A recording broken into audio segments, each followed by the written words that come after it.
It's time for Around the Ozarks Sports Scene, brought to you by Fast Break Sports, the largest selection of cards and card supplies in Southwest Missouri. Now here's your host, Scott Puryear. Welcome into another edition of Around the Ozarks Sports Scene. I am Scott Puryear. As always, a big thank you for listening, giving me your time to talk a little sports here on the podcast. And football is here. It's kind of like the old scene from The Jerk with Steve Martin. The new phone book's here. Football season is finally here. Big weekend of college football. A lot of fantasy drafts going on out there. And it all kicks off for real this Thursday night when the Chiefs take on the Ravens. And no one better to talk Chiefs football with than our friend Nick Athan of ChiefsBlitz.com. Nick, thanks for joining me. Hey, Scott. I'm happy to do it. This is it's crazy. What is it, 5 months ago the Chiefs won the Super Bowl, and here we are again. Yeah. And, it just seems like July and August just drag on until you get to this week, and now it's time. And, college football the last 2 weekends kind of wet the whistle for it a little bit, and now with fantasy and all the pick'em games out there, and it's a gambler's heaven right now for football with it all starting up. And, of course, we were talking off air, the Chiefs get to play the Thursday night game as long as you win a Super Bowl. You're going to be in it there and back at it again with the Ravens coming in Thursday night. Wanted to ask you, if someone just basically went through a social media boycott since they were cleaning up the confetti last February, and what would you tell them in terms of what has transpired since February in terms of the Chiefs' chances to do the rare three-peat? Wow, that's a loaded question. I mean, obviously the Chiefs had kind of a tough off-season, going back to the parade, the incident with Rashid Rice after the draft, the lot of talk about what they were going to do in free agency, how they were going to handle the draft. And when you piece it all together, I think what you have to look at is this team had its probably worst offensive year in the Patrick Mahomes era last year and still won a Super Bowl. And now they've added a lot of offense in Xavier Worthy, Hollywood Brown.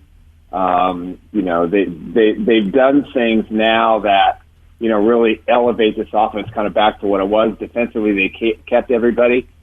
But I think the most impressive aspect of this entire offseason, if you have been void of social media, that this team is as motivated and focused as I think they've ever been to chase history of the three-peat potential, which we'll talk about, I'm sure. But if you just look at the way Andy Reid has managed this entire offseason, the ups and the downs, the pluses, the minuses, and he has all these guys focused, it's remarkable in this day and age where there's so much turnover and change that this football team improved itself to the point where it is, in my opinion, the best evolution of an Andy Reid football team, not only in Kansas City but in Philadelphia, offense, defense, special teams. This is their best football team, and I fear that the rest of the league isn't taking that seriously enough because I think the Chiefs are going to be special this year. Well, and you look around at what others did. And the Chiefs, the question last year was, would any of the receivers step up? And, going into the year, and Rice did, and really nobody else did. And so they go out and they get Hollywood Brown, and they draft Xavier Worthy, and they get the things for Patrick Mahomes to do it. And you look around the rest of the league, and especially the AFC, the teams that you expect to contend, and none of them really, outside the Houston Texans, did anything to improve their cause. I mean, the Bengals let Joe Mixon walk. The Ravens don't seem to be any better than what they were. Except, they had Derrick Henry. That's going to be a big piece for them. But the Bills lost some key pieces and are kind of reloading there and stuff with young guys. It would be hard not to consider the Chiefs a favorite in the AFC, and if not the whole thing now, wouldn't it? Oh, yeah, you'd have to think that way. I know that some people are, climbing the New York Jets bandwagon, but I think that's just a dumpster fire waiting to explode. I'm not sure that's it. But if you look around the league, you're right. The Houston Texans had the best offseason and the best draft, in my opinion. I don't think it's particularly close. Not to disrespect the Chiefs or Chiefs fans, but I thought the Texans, who've had plenty of cap space, really, really built this team into a team that can compete for an AFC title. Now, I'm not saying they're going to do it this year because I still think, you need a year. You need a year plus 2 years to really build a young team up, unless they just completely play lights out.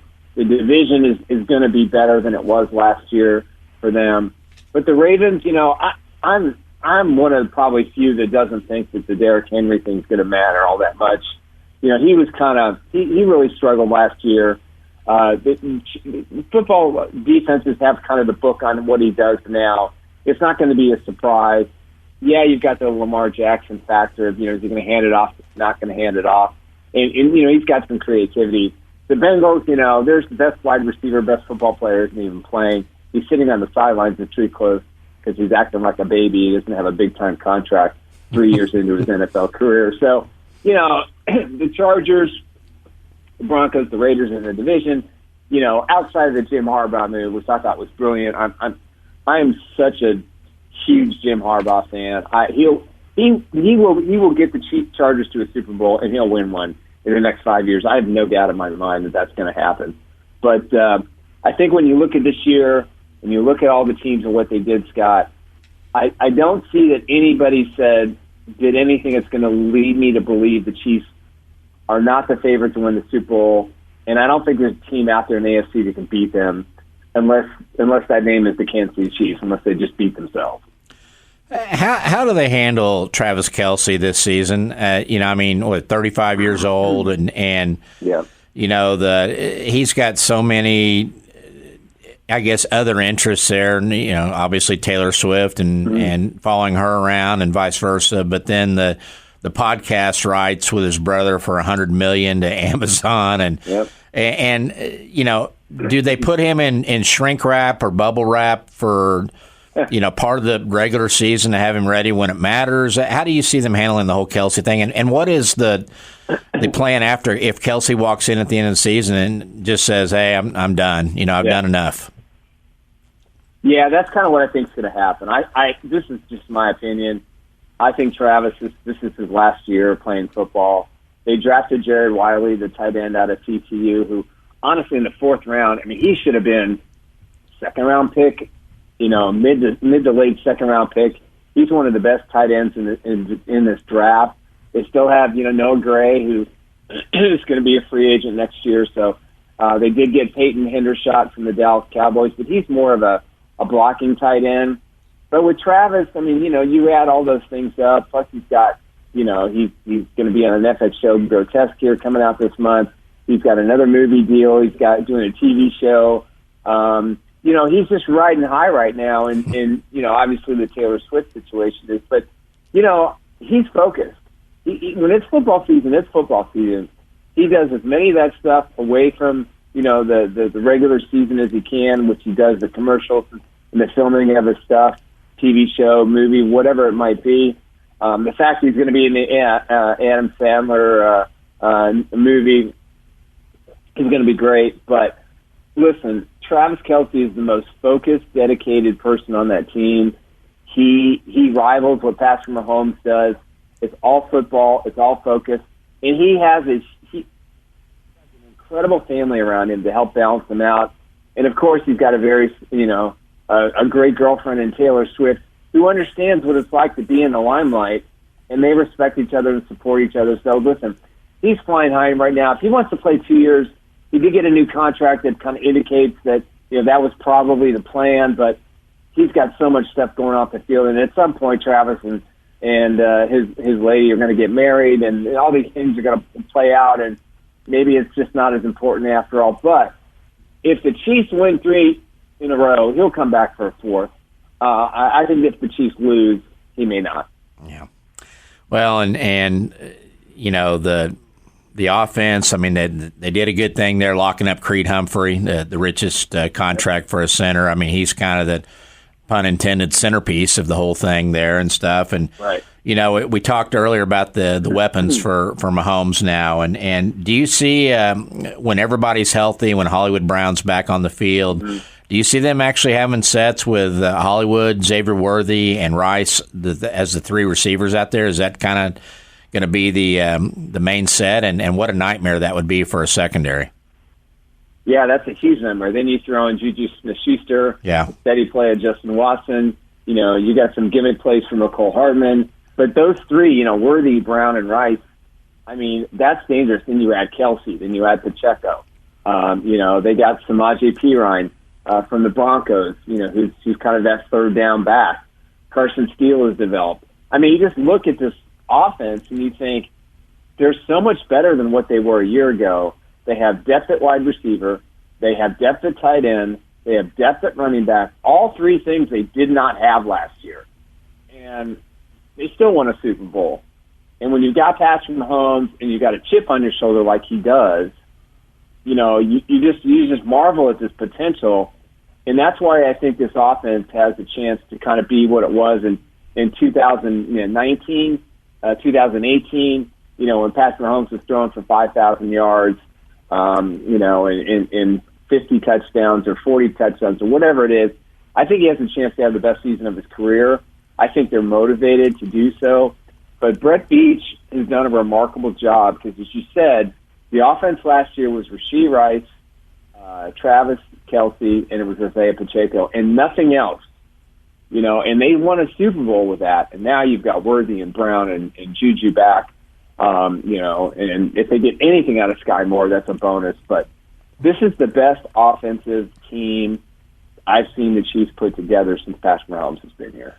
How vital, and I loved it because I'm an OU fan, and it's like Norman North there on the Chiefs roster now with Hollywood Brown and now Perine coming in. But how vital was that Perine signing, especially with what we've learned here with Clyde Edwards-Helaire and his PTSD struggles there? And I wonder if the Broncos are ruining the day they let Perine walk, because surely they had to think that he might walk right into the Kansas City locker room there too. Well, they kind of got a heads up because the Chiefs reached out to the Broncos about, sending a 7th-round pick or something for him. And so they knew that it was very likely the Chiefs were going to pick him up. And, Perine talked yesterday kind of like, what was it like when the Chiefs contacted him? He said, hey, Andy called me up and we just had a basic conversation and he said that they really wanted him and his decision was made and it was a no-brainer, to come to Kansas City. And, he gives him insurance because Carson Steele had the best preseason of any running back, probably in the NFL this past August. And so you got 3 running backs now who are just capable of doing different things on the football field. And I think it was vital to get Perine. Jet McKinnon was that guy, that third down back. But Perine can come in and be an everyday starter if need be too. So this combination should excite Chiefs fans because you've got Pacheco with his speed, you got Carson Steele with his power, and you got Perine who can be that third down back. Plus, he's a terrific blocker, and that's something that Jet McKinnon excelled at as well. So the Chiefs, this will improve the Chiefs' red zone offense because it was pretty bad last year. Now they're going to be able to play different styles at running back and really pound the rock when they have to. For the fantasy players out there, which is most everyone now, did the Perine signing hurt Pacheco in any way? Or, he runs so violently that does it maybe, we were talking about Kelsey and bubble wrap. Pacheco's never going to change the way he runs, but does this maybe give him a little breather and maybe a chance to stay healthier throughout a 17-game season? Yeah, I think so. I think the issue with him last year was, he got tired, he got hurt a little bit. Clyde Edwards-Helaire didn't really offer a backup. Chet McKinnon is not an every down guy, so now he can lean on a couple of guys. But the Perine signing, I think, is a benefit to Pacheco.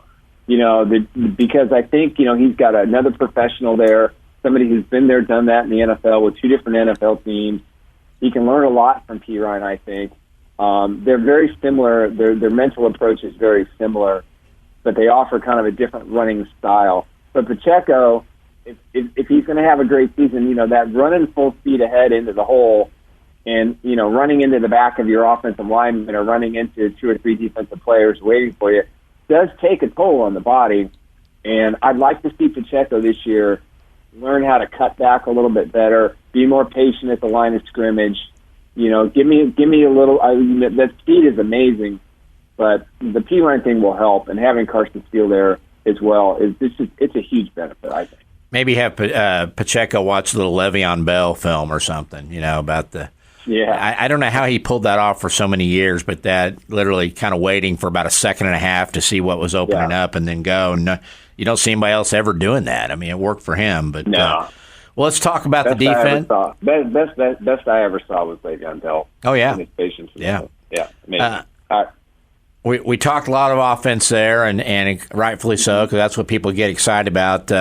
Tell us about how the Chiefs look on defense, additions and subtractions. Are they as good as the last 2 years? What are your thoughts there? Well, obviously they lost Jarius Sneed in a trade with the Tennessee Titans, and that was a big loss. The Chiefs are willing to kind of let him go because of the emergence of Trent McDuffie. Nazeeh Johnson is back, Shamari Connor. They drafted Jaden Hicks as a safety, but he could play some corner if need be. So they're pretty stacked defensively. George Karlaftis is just playing lights out. He improved from his rookie season to his second year. Chris Jones signs the mega deal. If there's a minor weakness with this football team, it's probably defensive tackle. I like Derek Nottie. I like Tershawn Wharton better. So they're definitely going to have some issues there. I think they're going to have to rotate those guys. Mike Vanna gets a new contract. Drew Tranquil gets a new contract. And then you got the steady guys, Nick Bolton and Leo Chanel gets a chance to start this year. So if you look at the Chiefs front seven, it's pretty solid, but the strength is in the secondary with Justin Reed and Brian Cook at safety. And again, bringing Jaden Hicks along slowly. He's a playmaker too. If the Chiefs can solve who's going to be that number 2 cornerback between Joshua Williams, Jalen Watson, and Nazeeh Johnson, then I think they're going to be in a pretty good spot. I think there's going to be some growing pains, but I give them 2, 3, 4 games, and that defensive secondary is going to be playing at a level we haven't seen in a long time. We kind of touched on a little bit there about the rest of the picture and the division and the AFC. You look at the West, and it's just a mishmash of mediocrity. I mean, all three of them, the Broncos, Raiders, and Chargers. You mentioned Harbaugh. He'll get it going eventually. Sean Payton's a good coach. I think the Broncos, will be better when they get the rookie quarterback and his feet under him. And, Javonte Williams is back now. So do you see anybody even posing a threat? Did the Chiefs kind of run away with the West as expected? Yeah, I don't see anything. I'm high on Jim Harbaugh and the Chargers. I think they'll probably finish second in the division. The Broncos, it depends. Justin Herbert's injury, though he's practicing again, we won't know, if this is going to be a lingering issue all year. The Lip Frank injury is very difficult to get over once, especially when you start playing again. He's going to have to deal with it all year. The Broncos, I'm not a Sean Payton guy. I'm not a Bo Nix guy, so I'm not really optimistic about them. The Raiders, I still think they're a mess. I don't like their head coach. I don't think he's a good X's and O's guy. I think that the inmates are still running the asylum out there. So I don't see it. I mean, I think the Chiefs are going to win this division by 3 games, maybe 4. I hope it's over by the time they play their Christmas game against the Pittsburgh Steelers when they've got that awful December stretch. So I think they're only going to beat themselves. If they have a repeat of last year, this year, then it's going to be close. It could be a 1-game advantage when it's all said and done. You look around the AFC, is it Houston? Is it Baltimore? Is it Cincinnati? Is it Miami or Buffalo? Who do you see as the Jacksonville will probably be, sniffing around there a little bit. Who do you see being the rank them in an order, the main challengers to the Chiefs in the AFC? Well, good question. I would say the Jets are a dumpster fire right now, and I think they've got a chance. I'm not sold on the Ravens this year as much as other people are. I think they peaked. The Bengals are kind of like that. I'm not quite sure. But if I had to take a bet of the 2 teams that I think could go after the Chiefs, I'm going to say the Houston Texans won. I'm not high on Jacksonville in the quarterback situation. It's just not I just don't think it. And I think the other team is going to be, and I hate to give them credit because I just don't think they're a complete team, but the Miami Dolphins, to me, just because of that offense. Now, I don't think Tua is an elite quarterback. I put him in the top 10, but I don't put him anywhere in the the top echelon of quarterbacks, in the AFC. But if that defense is so good, and if he can battle the cold weather issue, I think the Dolphins and the Texans probably have the most complete rosters and the least amount of question marks, to challenge the Chiefs. How long does Andy Reid keep doing this? I mean, he's 66 years old now. If he wins a third one in a row, kind of like Kelsey did, you see him come back for a fourth. Is he one of those guys that if they lose the Super Bowl or don't get there, do you think this may be it? No, I don't think so. He signed a contract, until he turns 70, and I fully expect he's gonna coach every game of that. He wants to lead the game as number one in wins, number one in playoff wins. He wants to be top of that list, and he may not say it. And a lot of people, downplay what he just cares about the team. But when you've been coaching that long and you've got a unicorn quarterback, you want to ride this game as long as you can. So I think by the time, I think when a contract's up, when he hits 70, then I think he'll step down, maybe take some sort of role with the organization, as a thank you to Clark Hunt, and kind of be an overseer of things. But Andy's not going anywhere, especially as long as Patrick Mahomes is there. Anything new on the Chiefs to the Kansas side front and a new stadium there? What's the latest there? Well, there are plans surfacing of what Kansas City, Kansas is offering. It's going to boil down to money. It's going to be a $3.5 billion project, maybe $4 billion, and this includes apartments and a hotel, attached casino, a retractable roof, a new practice facility, a new Hall of Fame building. I mean, it's loaded, and they have the infrastructure to make it happen. And the Chiefs could conceivably break ground as early as next year if they decide to go the Kansas side. Now, how it's going to be paid for and how much the star bonds are going to be effective and how much just general cash, Wyandotte County is willing to give the Chiefs remains to be seen. On the Missouri side, there has been a lot of talk that the Chiefs could build a new stadium on the current grounds and start that immediately as well and keep Arrowhead active until they move. I do not believe that they're going to stay at Arrowhead till 2030 when the lease is up. I just don't buy that. It makes no sense because then Patrick Mahomes is going to be, by the time the new stadium happens, he's going to be in his mid-30s, and I don't think that makes a whole lot of sense. So I would say right now I'm probably a 60-40 lean to Kansas, but a strong 40 means the Chiefs really don't want to leave Arrowhead. I think they would prefer not to, but I don't think they could put a dome structure up over Arrowhead that would make sense. And I think they really need that, for Final Fours and future Super Bowls and maybe an NFL Combine. If they move to the Kansas side, they'll have one of the best facilities in the country, and they want it to be as great as what the Las Vegas Raiders did. Their stadium is incredible. Tennessee Titans have a new stadium. It's probably one of the best architectural designs I have ever seen for a football stadium. So I think the Chiefs have to get out of their past and look to the future. And I love Arrowhead. I've had a lot of memories there. But if I were them, and it was my decision, and Kansas City, Kansas is going to pay for virtually the whole bill, that's where I go.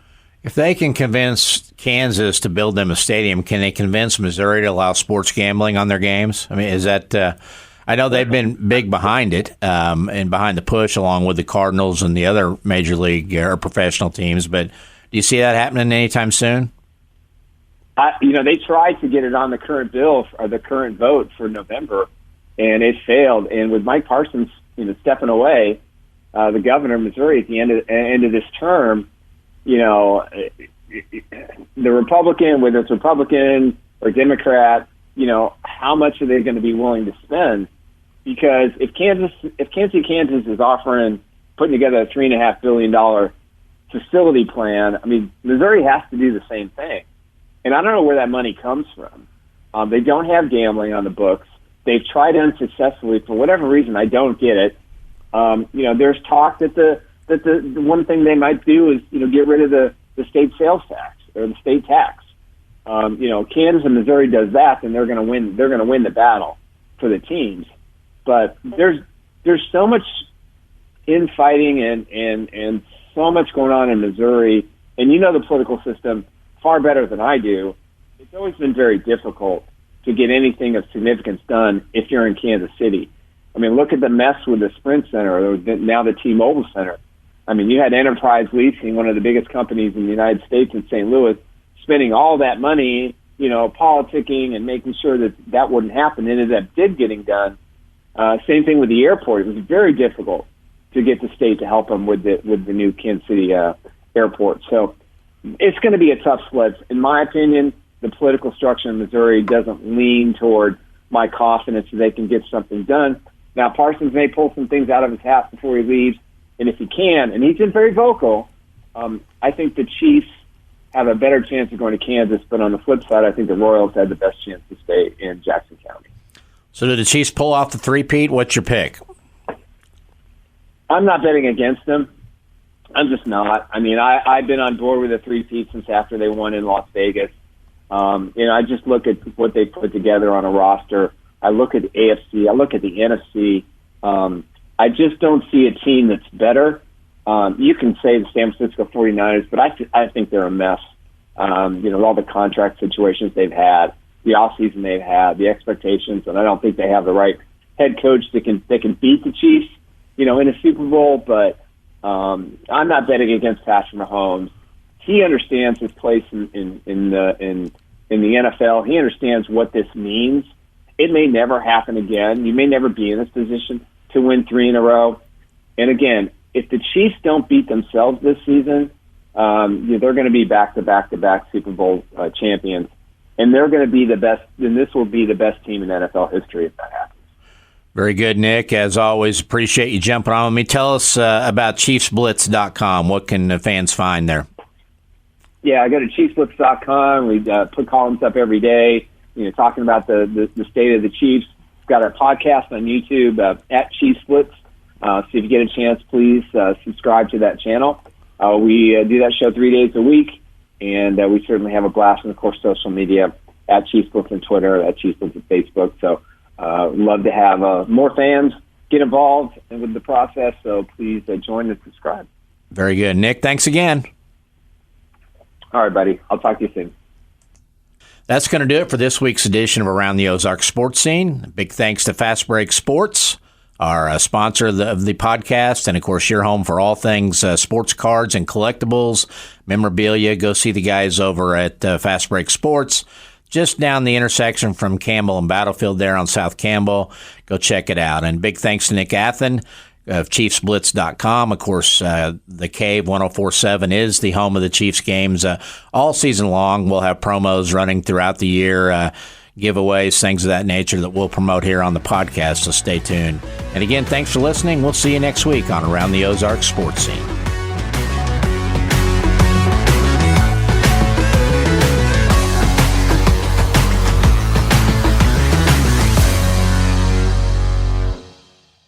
I'm Victoria Cash. Thanks for calling the Lucky Land Hotline. If you feel like you do the same thing every day, press 1.